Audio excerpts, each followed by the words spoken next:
Maswerteng umaga po mga ka-STL. Narito na po ang resulta ng STL Bulacan para sa araw na to. First draw, March 13, 2025. Araw ng Huwebes. Naway mga natayaan niyo pong mga numero kanina ay manalo nawa ngayong umagang ito. 11 AM. Kaya kunin niyo na po ang inyong mga tickets. Narito na po ang resulta.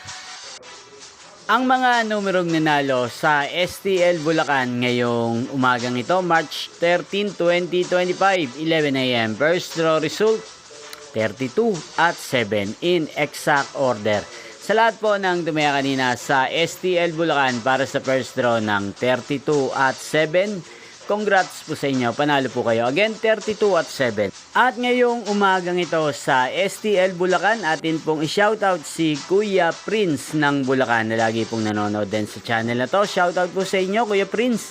Sana po ay manalo rin ang mga numerong tinatayan nyo sa STL Bulacan at sana nasa mabuti po kayong kalagayan. Inyo pong napanood ang resulta ng STL Bulacan sa channel na to, Roderick Hernandez TV. Magkita-kita pong muli tayo mamayang alas 4 ng hapon. Thank you for watching.